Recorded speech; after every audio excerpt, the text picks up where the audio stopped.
pensar nelas, né?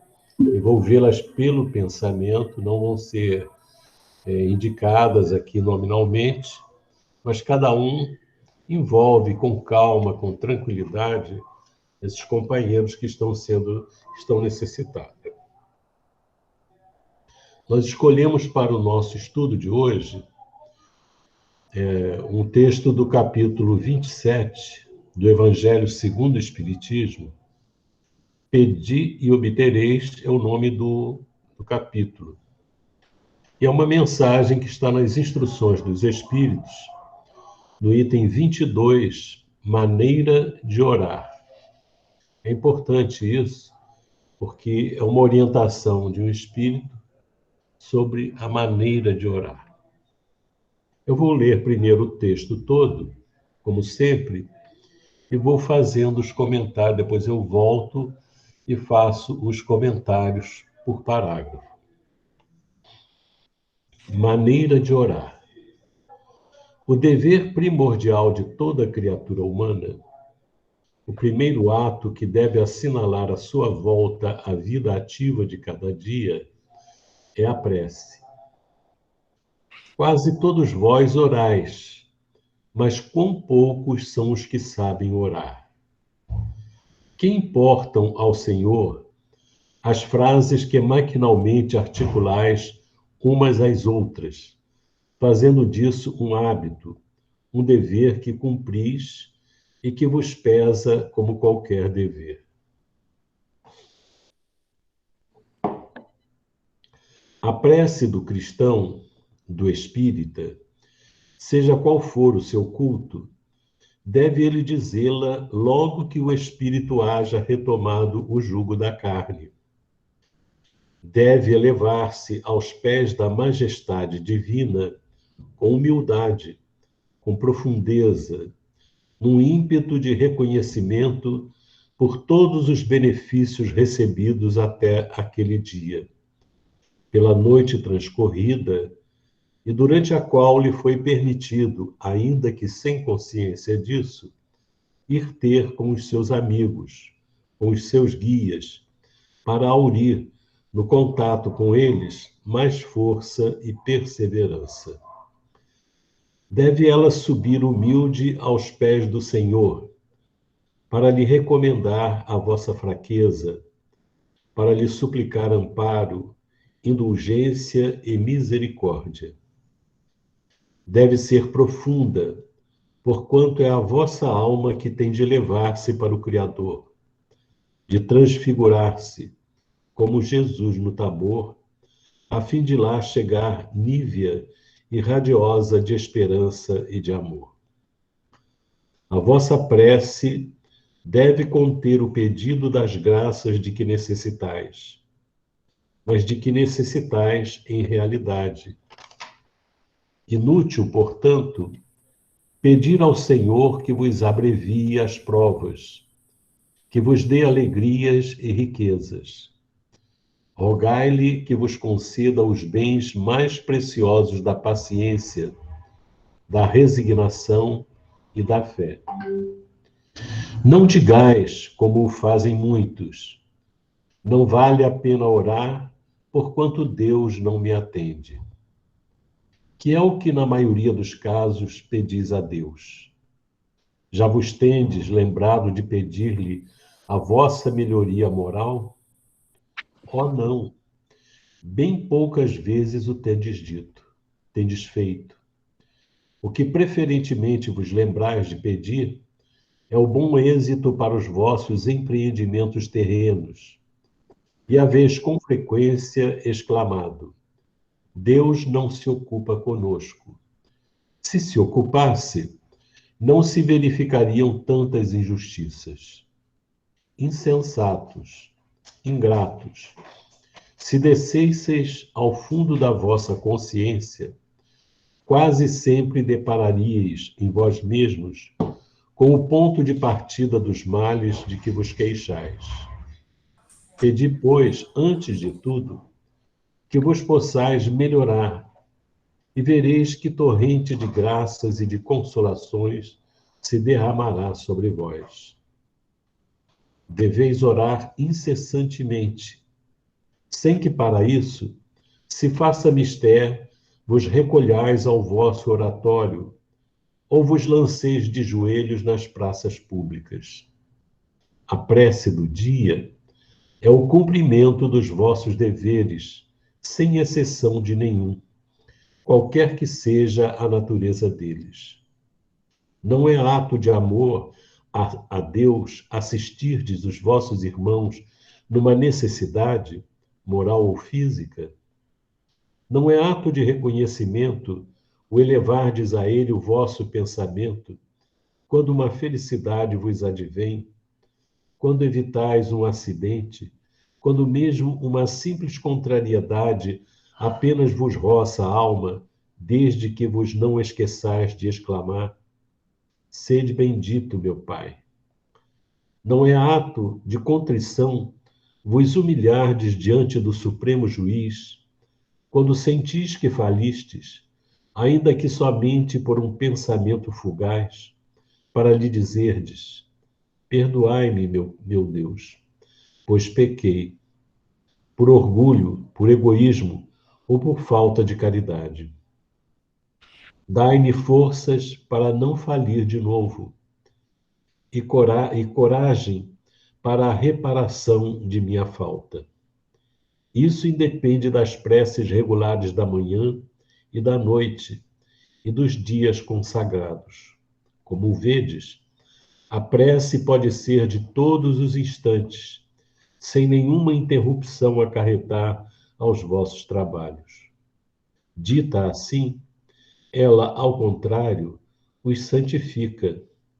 Tende como certo que um só desses pensamentos, se partir do coração, é mais ouvido pelo vosso Pai Celestial do que as longas orações ditas por hábito, muitas vezes sem causa determinante, e as quais apenas maquinalmente vos chama a hora convencional.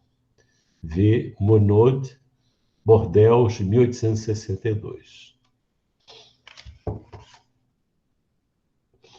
É uma mensagem muito esclarecedora e que nos serve de orientação importante com relação à prece.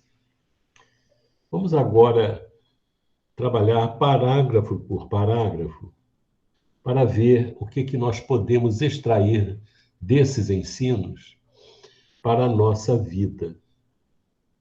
Então, ele começa dizendo que o dever primordial de toda criatura humana, o primeiro ato que deve assinalar a sua volta à vida ativa de cada dia, é a prece. Quase todos vós orais, mas quão poucos são os que sabem orar. Que importam ao Senhor as frases que maquinalmente articulais umas às outras, fazendo disso um hábito, um dever que cumpris e que vos pesa como qualquer dever. Vamos ver aqui. Ele começa dizendo uma coisa que eu considero muito importante. Que eu considero não, que é muito importante.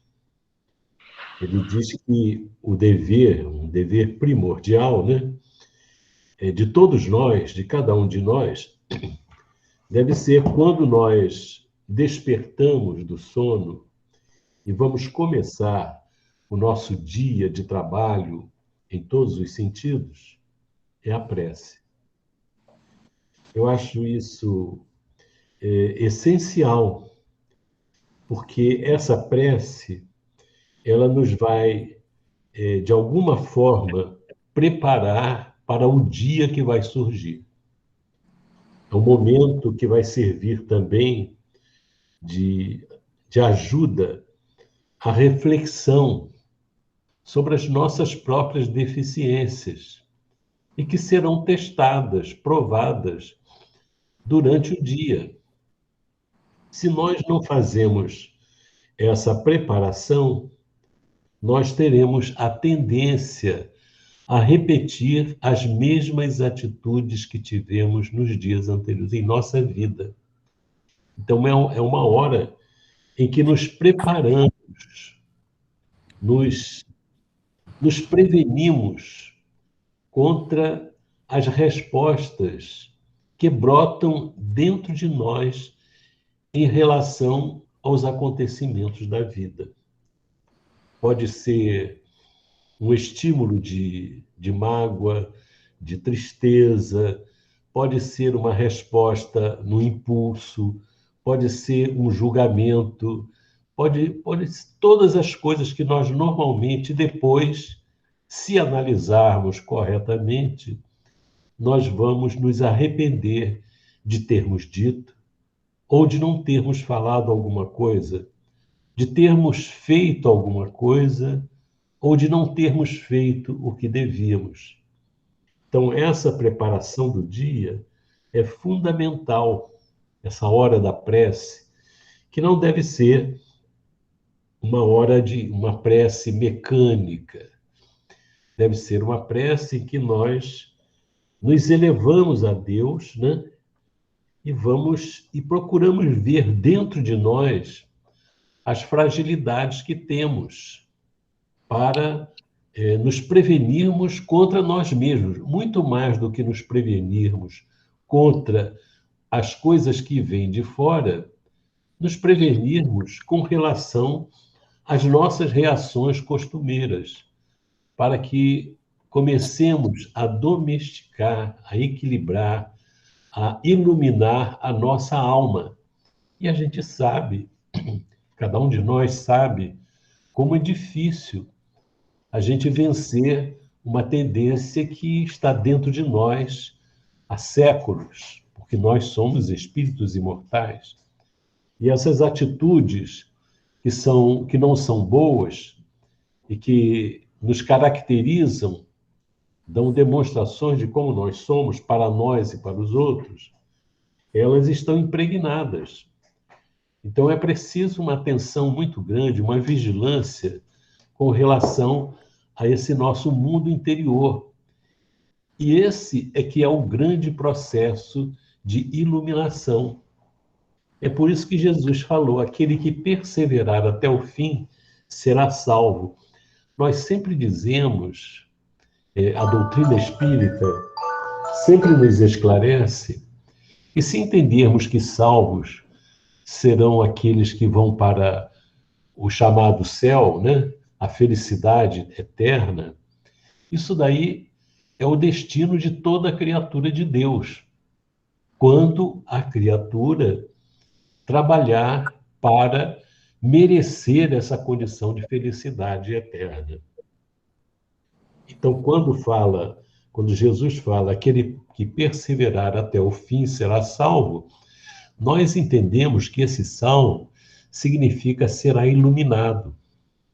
É um processo de iluminação. As trevas, elas não estão do lado de fora. Elas estão, se existem, estão dentro de nós. Então, trabalhar por essa melhoria perseverantemente significa iluminar a nossa alma. E isso não se consegue por espasmos.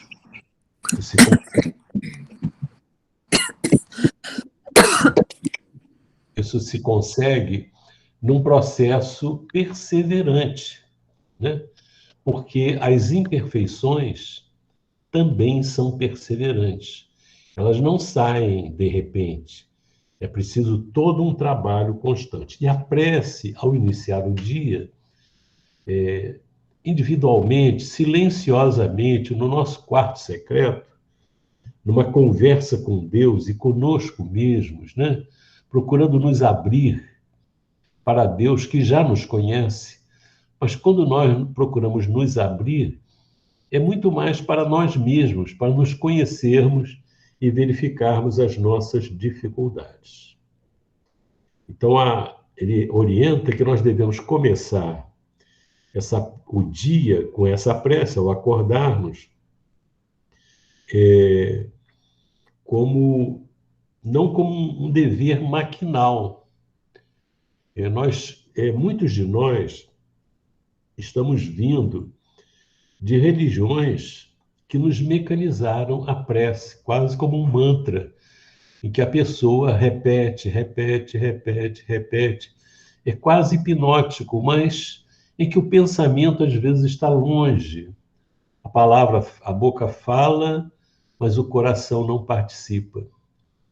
E a gente sabe que o nosso pensamento, ele vai para buscar os nossos interesses. E quando a gente vai fazer a prece, a gente sabe que às vezes as palavras não estão sendo ditas e o pensamento de repente escorrega para outro assunto, outra preocupação. E aí a gente tem que parar, retomar o equilíbrio, retomar a concentração para trazer o pensamento ao nível que nós queremos. E não só o pensamento, procurar que isso seja uma exteriorização do nosso coração, faça parte disso. No parágrafo seguinte, ele diz: a prece do cristão, do espírita, seja qual for o seu culto, ele está falando, a prece do cristão inclui aí o espírita, e nos cristãos, que nós somos cristãos, né? Está incluindo os espíritas, e aqueles, e qualquer que seja o culto da pessoa, seja católico, protestante, evangélico, o que for, qualquer religião que crê em Deus, no nome, na forma que quiser, uma crença de origem africana, uma crença de muçulmanos, o que for, a prece, quer dizer, o muçulmano não é cristão, né? Mas a prece, porque na verdade todas as crenças pensam em Deus, né? Mas aqui ele coloca a prece do cristão, do espírita, seja qual for o seu culto, deve ele dizê-la logo que o espírito haja retomado o jugo da carne. Importante isso. Eu fico pensando, vou ler aqui primeiro, depois a gente fala.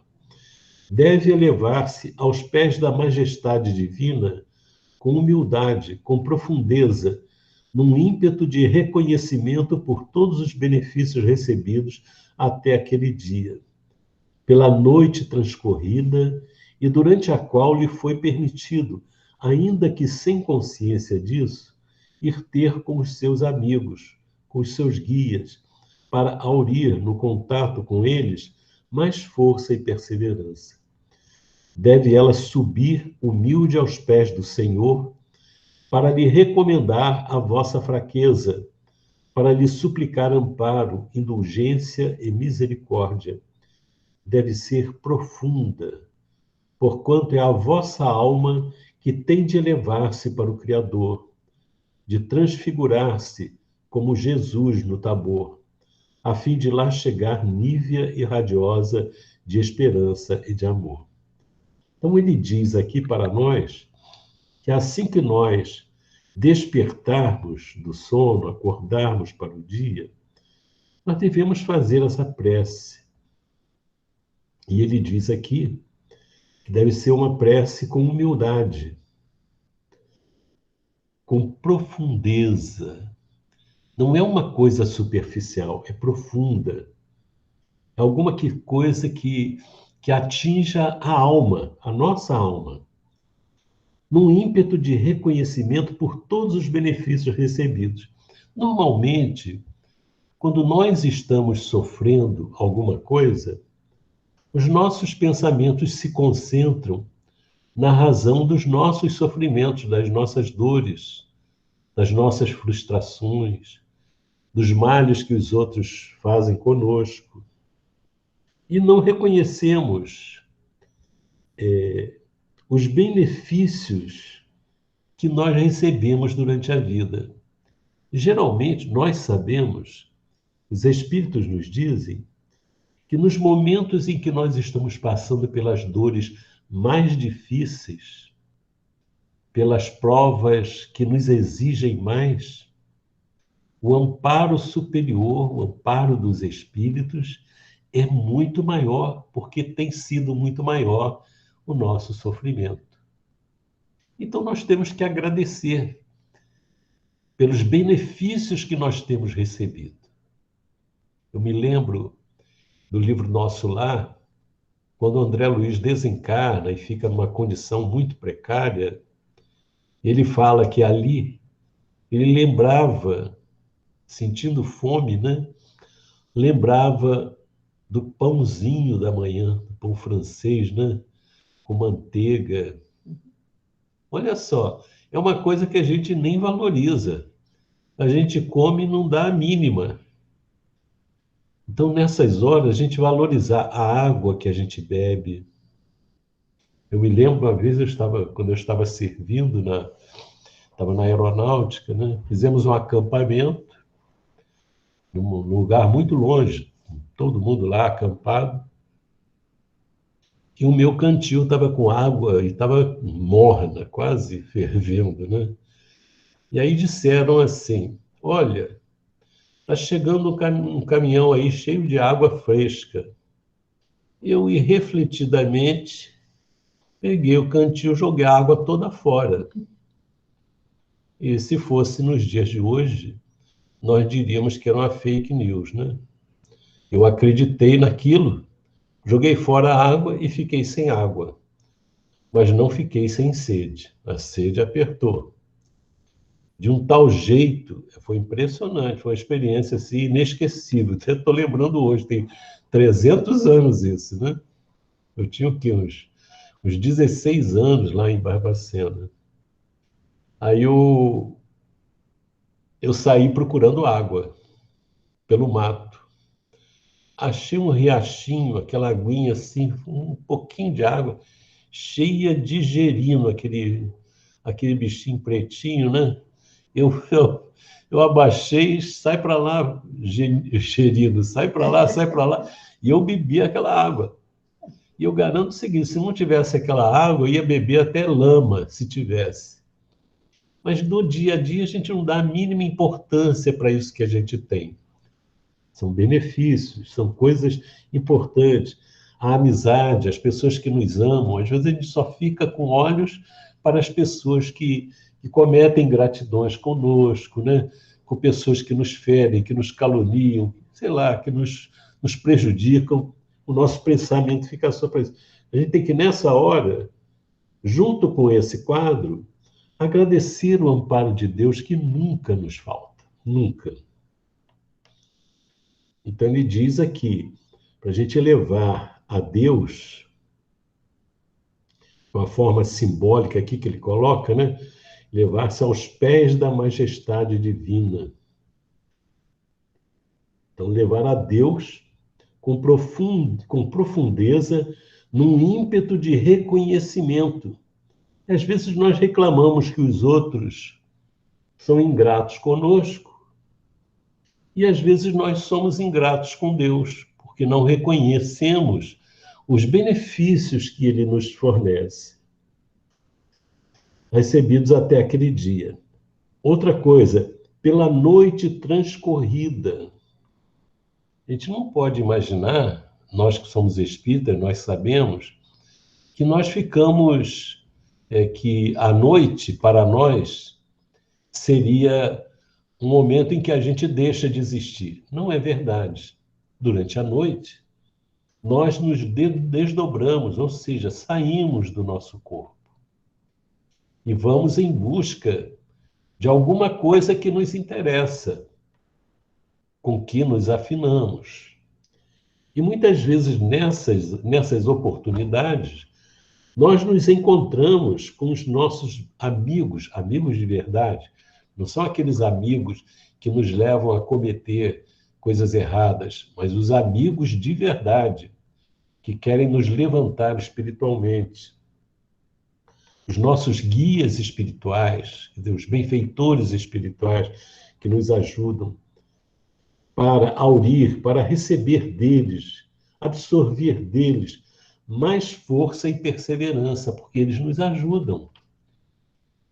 Aí também é importante, se é importante nós orarmos na hora que despertamos, é importante também nós orarmos, elevarmos o pensamento a Deus quando vamos nos recolher ao leito.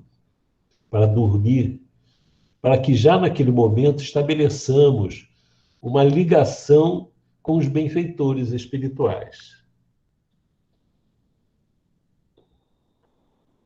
E nessas horas, se nós formos dóceis, nós vamos absorver força para superar as dificuldades e perseverança para vencermos as nossas próprias dificuldades. Deve ela subir humilde aos pés do Senhor para lhe recomendar a vossa fraqueza. Ou seja, nós reconhecermos aqueles pontos em que nós somos fracos. A nossa fraqueza, para lhe suplicar amparo, indulgência e misericórdia. Ora, nós sabemos, quando a gente lê a oração dominical que Jesus deixou para nós, nos ensinou, a gente observa que tudo que nós pedimos, nós nos comprometemos. Se a gente lê direitinho, com calma, nós vamos ver que tudo que nós pedimos está vinculado ao que nós nos obrigamos a fazer.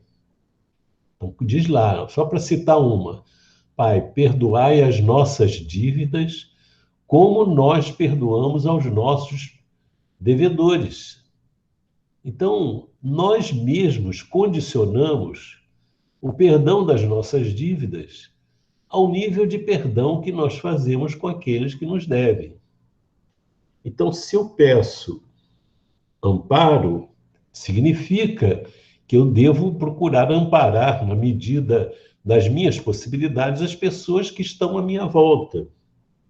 Se eu peço indulgência para quê? Para as minhas falhas. Puxa, Senhor, eu errei, mas me perdoa, me ajuda, desculpa o que eu fiz, foi mal. Eu também tenho que ter essa mesma postura em relação àqueles que cruzam os nossos caminhos, que estão ligados a nós e que também precisam de indulgência, mesmo que eles não peçam. Mas a nossa grandeza se amplia quando nós começamos a agir assim, porque nós estaremos agindo da mesma forma que Deus age conosco. Deus tem indulgência conosco. E misericórdia. Lembra de Jesus, quando ele pede a Deus, lá do alto da cruz, para que perdoasse. Ele teve uma atitude de misericórdia àqueles que estavam fazendo aquilo ali, porque eles não sabiam o que faziam. Ou seja, eles não tinham noção da responsabilidade, do erro que estavam cometendo. A prece deve ser profunda, porquanto é a vossa alma que tem...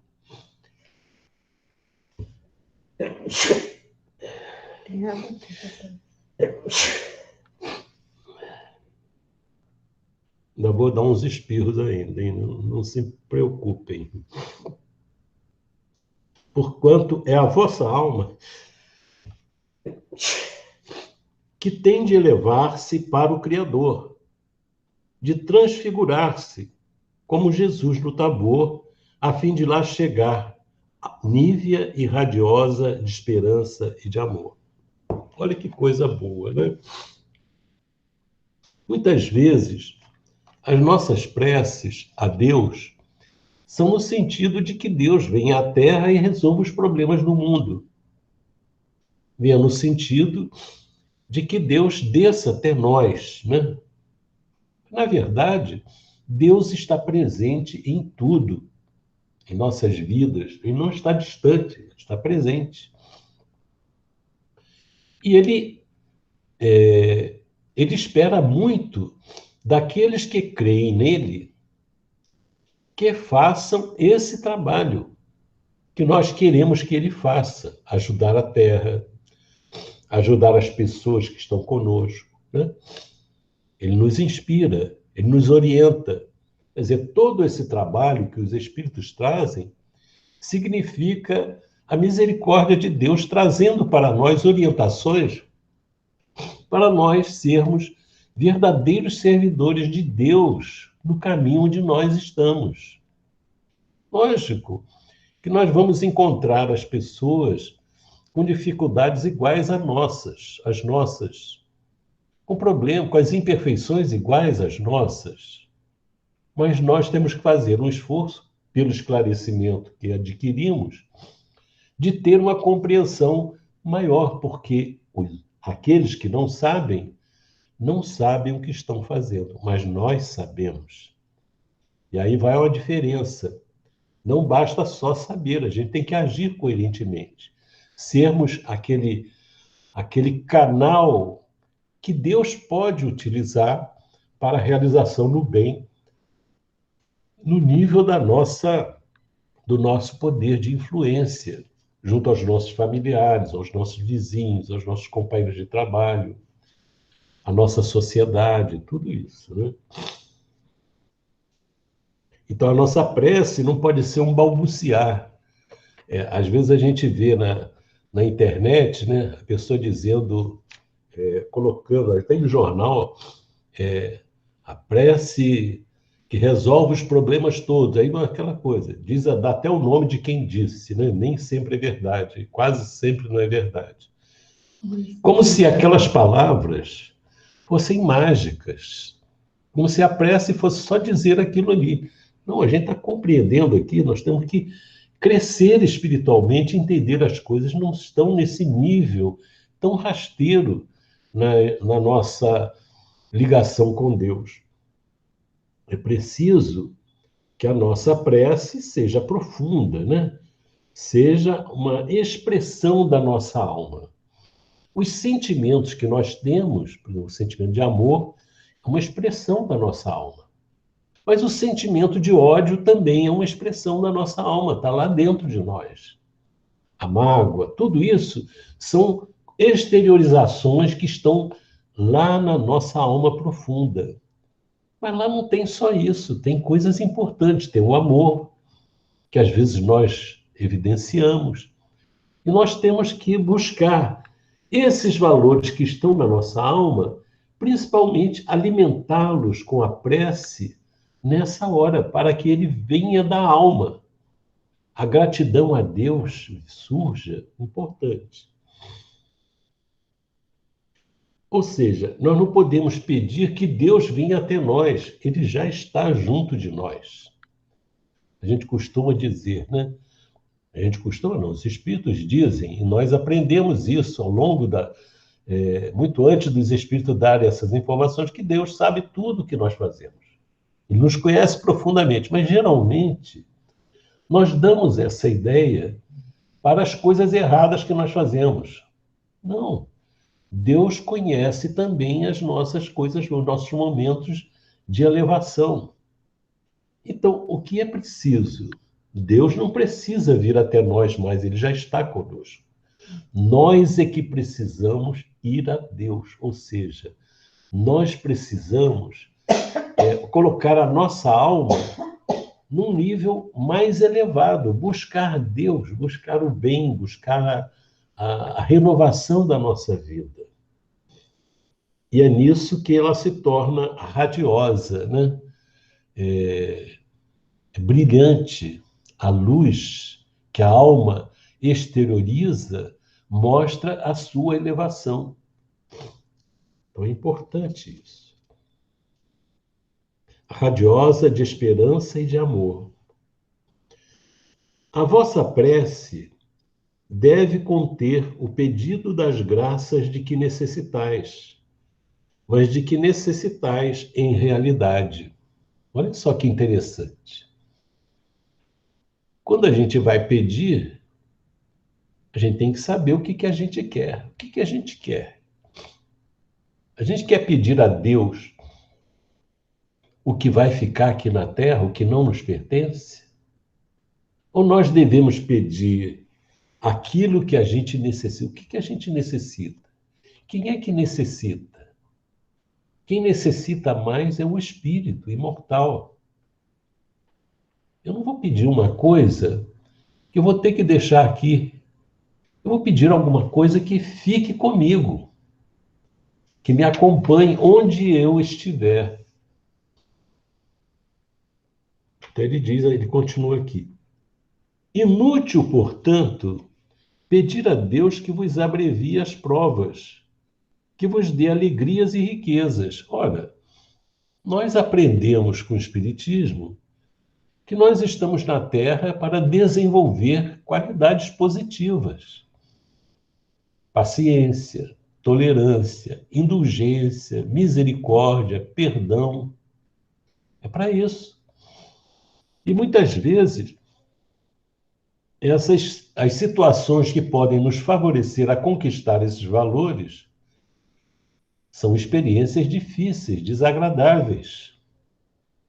Desagradáveis por quê? Porque nós não temos essas virtudes. Então é como se tivéssemos que extrair de dentro de nós alguma coisa importante. Por exemplo, quando os homens querem extrair o petróleo do fundo do mar ou do fundo da terra, o que eles fazem? Eles furam a terra, eles furam o mar. Faz isso. Se nós imaginarmos que nós somos essa terra e que dentro de nós não está o petróleo, está um recurso de grande valor. Os homens fazem isso porque o petróleo tem valor. Mas se nós observarmos nós como esse terreno ou esse mar, que lá no fundo tem um recurso de grande valor, naturalmente, para ele vir à tona, é preciso que alguma coisa fure isso, desbloqueie essa carapaça, para que aquilo possa vir à tona. E isso é dolorido, é difícil. Por isso que são provas que nós... Então, se a gente pedir para abreviar as provas, para tirar isso, essas experiências, isso significa que nós vamos desistir de desenvolver aquela capacidade, aquela virtude de paciência, de fé em Deus, de confiança, de tudo que isso sim, vai se integrar à nossa alma, vai fazer parte da nossa alma. Que vos dê alegrias e riquezas. Ora, as alegrias que o mundo oferece são passageiras. As riquezas também são passageiras, elas ficam aqui. Agora, o desenvolvimento das virtudes vai nos dar alegrias. Alegrias que não terminam. Felicidade verdadeira.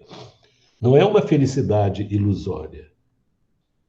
Ele prossegue. Rogai-lhe que vos conceda os bens mais preciosos. Vamos ver quais são os bens mais preciosos que ele enumera aqui. Os bens mais preciosos da paciência, da resignação e da fé. Olha só que coisa boa. A gente diz assim, quando a gente vai para perder a paciência, a gente diz, tudo tem um limite. É engraçado, né? Mas Jesus, quando nos convida a segui-lo, ele está nos convidando a romper os limites. Esse limite que a gente diz que tem, paciência tem limite, é o limite que nós definimos, que nós estabelecemos. A paciência que tem limite é uma paciênciazinha, né? Uma paciência que não resiste. A paciência que Jesus tem é infinita.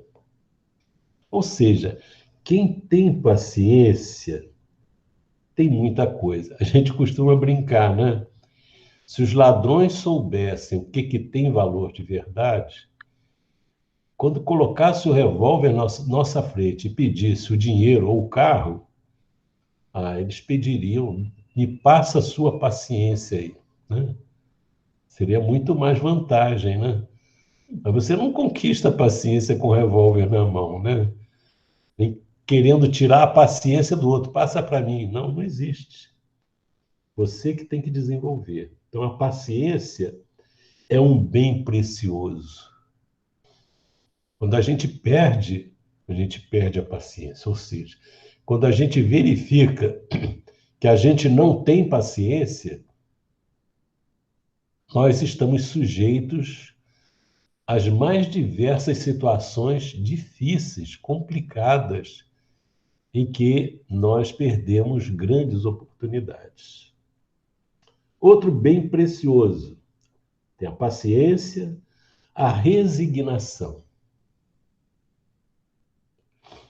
Nós sabemos que a vida, ela nos coloca em situações difíceis e que às vezes se complicam,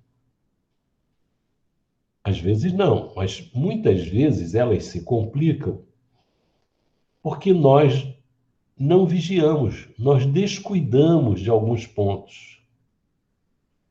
E chega uma hora que eu falo assim, não, eu não aguento isso, eu não suporto isso. Coisas que poderiam até ser minimizadas, mas o descuido é igual você ter um terreno, deixa que o mato cresça, o mato enche de cobra, de bicho lá, de um monte de bicho. Agora, se cuidasse do terreno, não ia haver tanto animal assim, né? Tanto perigo. Então, a resignação. Quando não se tem resignação, a pessoa se revolta. Se revolta contra os outros, se revolta contra Deus e entra num caminho difícil, o caminho de sombras. Ela não vai para as sombras, ela cria sombras dentro de si.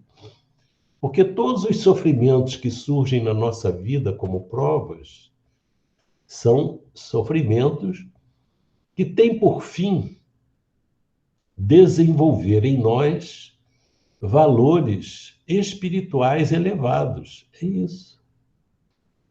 Então, nos revoltar, não nos resignarmos às coisas que Deus nos propõe, significa trabalhar contra nós mesmos, porque nós não podemos ir contra a lei de Deus, porque a lei de Deus, ela não existe para nos fazer sofrer, é exatamente o contrário. A lei de Deus existe, a vontade de Deus, que é o amor de Deus, existe para que nós sejamos felizes. Mas quando a gente age mal no passado, nós colhemos, esse passado pode ser recente ou pode ser de outras vidas, nós colhemos as dificuldades. E as dificuldades chegam para nos reeducar ou nos educar. Então, a paciência, a resignação e a fé. Então, quando a pessoa desenvolve a fé, o que é a fé? Nós vimos lá, na parte da fé, aqui do livro do Evangelho segundo o Espiritismo, que a fé é a certeza que o homem tem dos seus destinos futuros. Não, eu estou aqui, estou sofrendo, mas eu sei que isso vai passar e eu vou chegar lá. Então, a fé é aquela confiança de que vai passar. Eu lembro do Chico, né? Chico lá com as suas dores, com os seus problemas no olho, no coração, angina, tudo doendo e ele servindo, né? E um dia ele pediu ao doutor Bezerra, que ele estava com muita dor e tudo, para falasse com Maria de Nazaré, né, mãe de Jesus, se podia fazer alguma coisa. Ele foi, falou, depois veio com o recado dela. Ela disse que isso também passa. Então, na nossa vida, que a gente não está com as dores do Chico, né? A gente deve lembrar disso. Isso também passa, tudo passa. E eu me lembro de uma amiga nossa que já desencarnou, que era lá de Niterói, que era muito ligada ao Chico, ia muito lá no Chico, né? Uma pessoa adorável, ela e o marido, né? E uma vez ela estava vendo o Chico com tanta dor, quando ele passava a mão no peito aqui, aquela multidão pedindo ajuda a ele, aquele negócio dele, ele atendendo e passando a mão no peito aqui, ela falou, aquilo ali é a dor da angina, né? Ela foi, fez uma prece intimamente lá no centro, lá, intimamente, ela vendo aquilo, o doutor Bezerra, assim, pelo muito amor que ela tinha para o Chico, né? Divide comigo essa dor que ele está sentindo para aliviar o Chico. Nossa, que prece!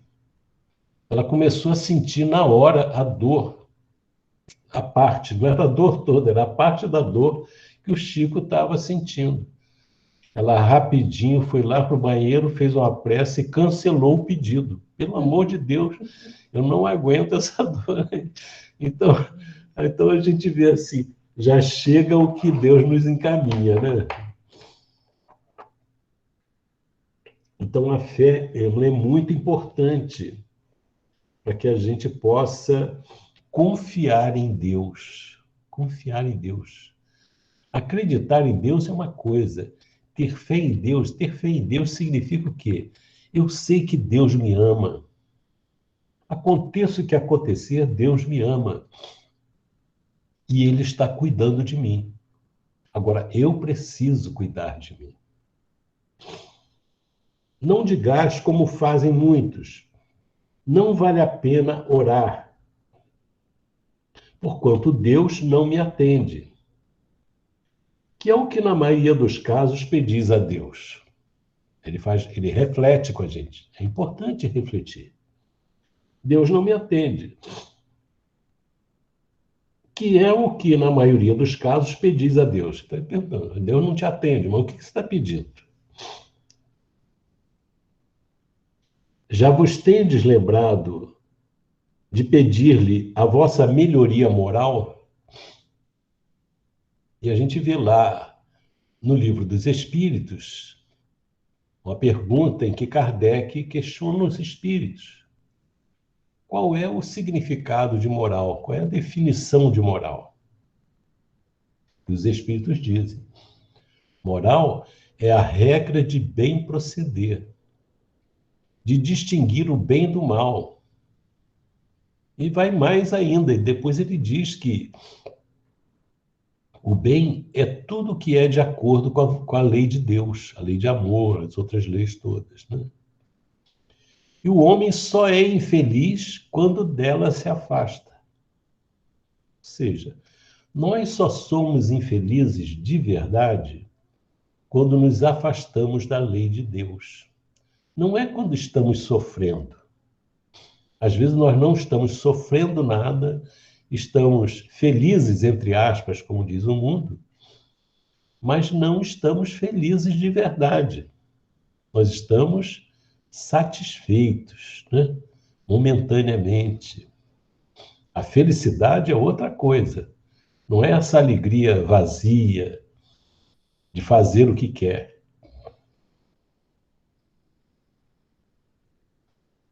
Então a gente tem que pedir a nossa melhoria moral. Como é que eu vou pedir a minha melhoria moral? Vagamente assim? Não. Eu tenho que descobrir quais são os meus pontos fracos, identificar as minhas falhas, as minhas imperfeições e pedir ajuda para eu me melhorar naquele ponto ali. Importante. Pedir ajuda.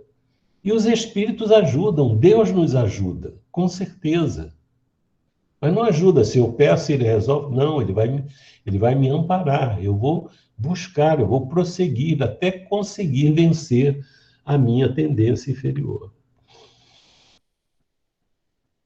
Oh, não, bem poucas vezes o tendes feito, pedir a melhoria moral. O que preferentemente vos lembrar de pedir é o bom êxito para os vossos empreendimentos terrenos. E haveis com frequência exclamado: Deus não se ocupa conosco. Se se ocupasse, não se verificariam tantas injustiças. Olha só, as injustiças que a gente observa no mundo são feitas pelo homem, pela criatura. Não é uma fatalidade aquilo. Insensatos, ingratos, se descesseis no fundo da vossa consciência, quase sempre depararíeis em vós mesmos com o ponto de partida dos males de que vos queixais. Pedi, pois, antes de tudo, que vos possais melhorar, e vereis que torrentes de graças e de consolações se derramará sobre vós. A gente fala de injustiça no mundo, é verdade. Os homens são injustos. Agora, como é que a gente resolve essa questão? Será que é com algum sistema político diferente? Será que é com algum líder iluminado? Algum salvador da pátria? Será que existe alguma lei para resolver esses problemas? A gente só consegue melhorar o mundo nesses aspectos melhorando a criatura. O trabalho de Jesus. Na época de Jesus havia muita injustiça. César, torturas. Ele próprio foi injustiçado. No entanto, o trabalho dele, o que ele recomenda, é melhorar o homem, a criatura humana, o ser, o espírito. Porque o resto é consequência. Não é possível de espíritos, de homens, de espíritos encarnados, cheios de imperfeições, de ambição, de voluntarismo, de irresponsabilidade, de insensibilidade, fazer um país ou um mundo feliz. Não é possível. Ele vai botar para fora o que ele é. Lógico que nós todos temos o dever de escolher o que nós achamos que é melhor, tudo bem. Mas mesmo que nós achemos o que é melhor, não tenhamos ilusão de que o mundo vai ser o reflexo daqueles que estão nas direções dos governos. Então é preciso, por isso que a nossa tarefa, a tarefa do Espiritismo, do Cristo, é de iluminar o homem, trabalhar, fazê-lo refletir, cada um de nós no seu campo. Quando nós nos melhoramos, em volta de nós as coisas melhoram. Vamos em frente. Deveis orar incessantemente, sem que, para isso, se faça mister vos recolhais ao vosso oratório, ou vos lanceis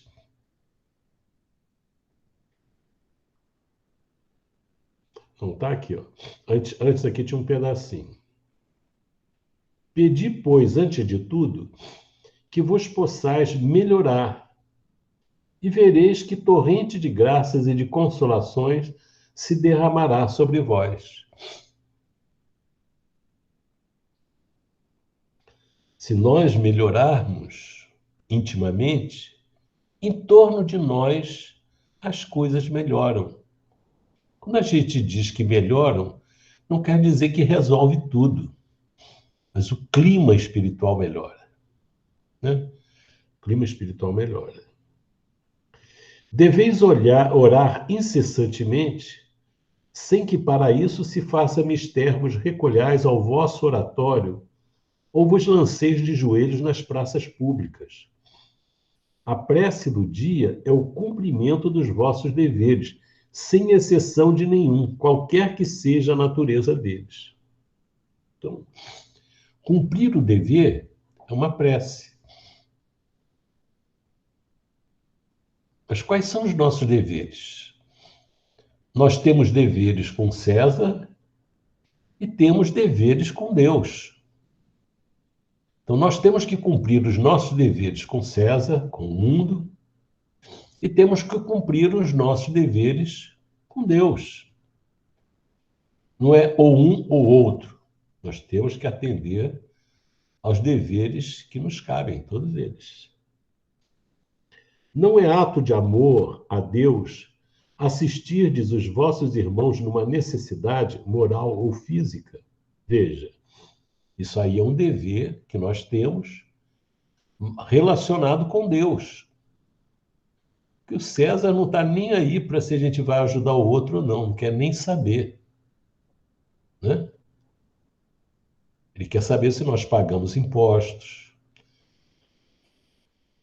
e por aí vai.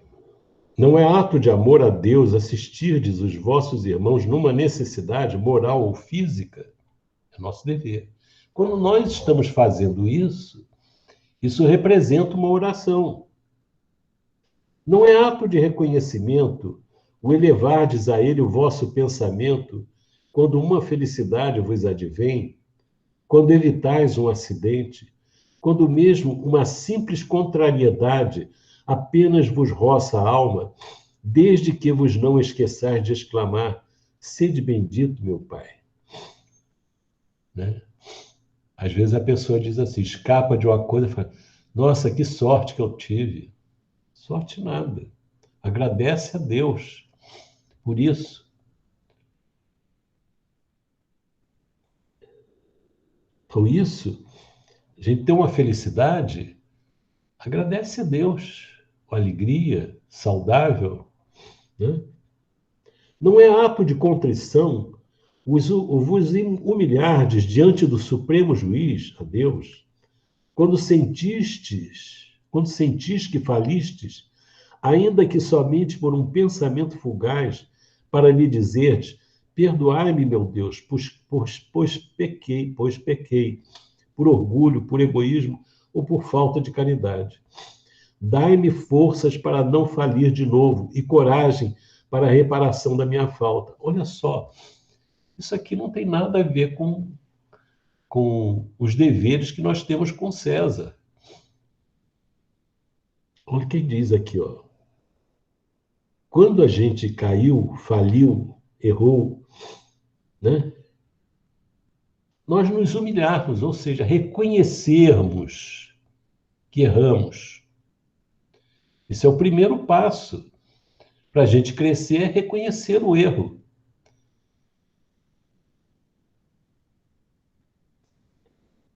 Ainda que somente por um pensamento fugaz. Quando vos humilhardes diante do Supremo Juiz, quando sentis que faliste, ainda que somente por um pensamento fugaz, para lhes dizerdes: perdoai-me, meu Pai, pois pequei. Por orgulho, egoísmo ou falta de caridade. Então, isso é uma prece, poxa. Quando a gente erra, a gente sabe que errou, né? Quando a gente diz uma coisa que não devia dizer, a gente dá uma paradinha assim, a gente sente que aquilo, por mais que a gente explique, justifique, aquilo fica ali, isso aí não foi legal, né? Então a pessoa reconhecer. E quando diz perdoai-me, meu Deus, pois pequei. Quando diz perdoai-me, será que Deus tem uma borracha mágica que apaga os nossos erros? Não tem. O que Deus faz? Deus nos dá oportunidade, nova oportunidade para nós superarmos aquilo ou repararmos o erro. Dai-me forças para não falir de novo e coragem para a reparação da minha falta. Você precisa ter coragem. Às vezes a gente precisa ter coragem até para reconhecer, porque o orgulho é de um tal jeito que não quer reconhecer o erro.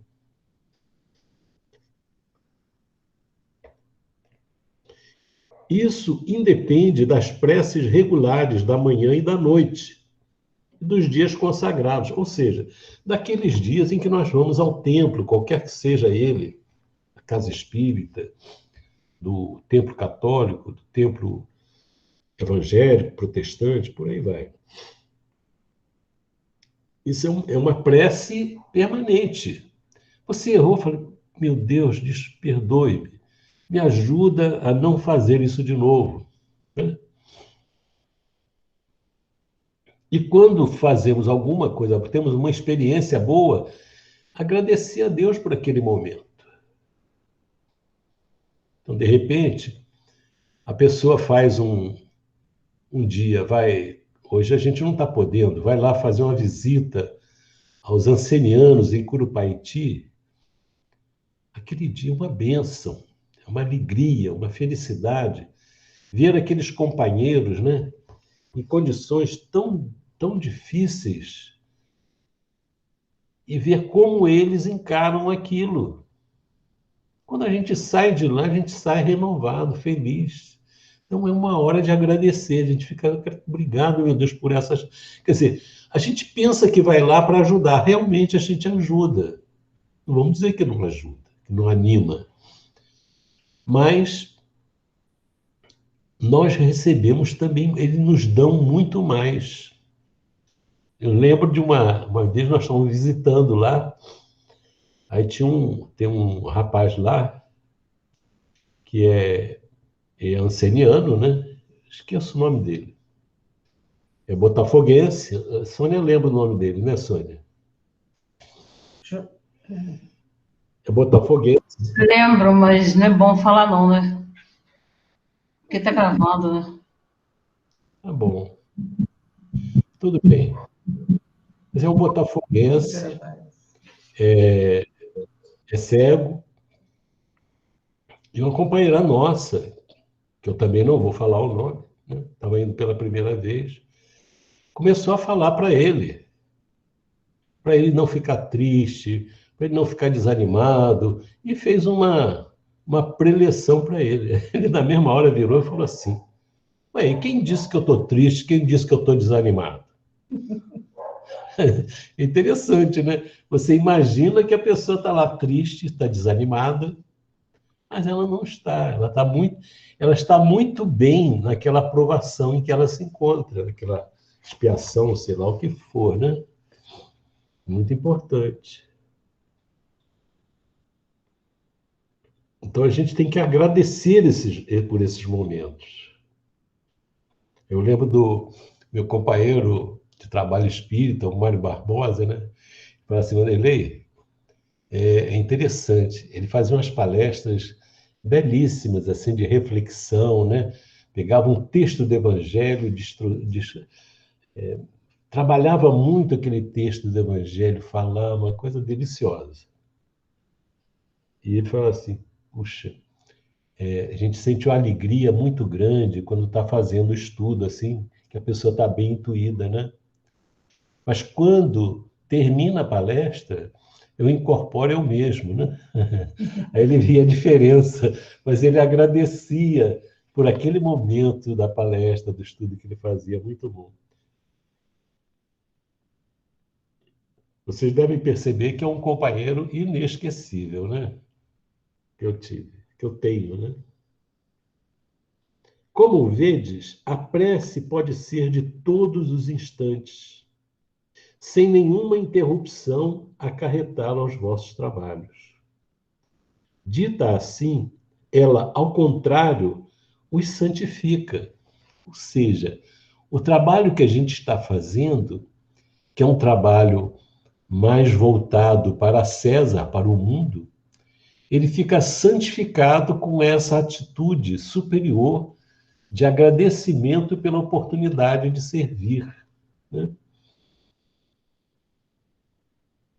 Tende como certo que um só desses pensamentos, se partir do coração, é mais ouvido pelo vosso Pai Celestial do que as longas orações ditas por hábito, muitas vezes sem causa determinante, e as quais apenas maquinalmente vos chama a hora convencional. Olha que lição que ele nos dá, né? Uma visão da prece muito profunda e de emprego a muita gente, para todos nós, em todos os instantes da nossa vida. Te agradecer por tudo, né? É uma alegria. Aí viver passa a ser uma coisa feliz, uma oportunidade feliz. Se nós estamos passando por uma prova, a, a prova vai passar. Ela tem uma razão de ser. Nós vamos aprender com essa prova.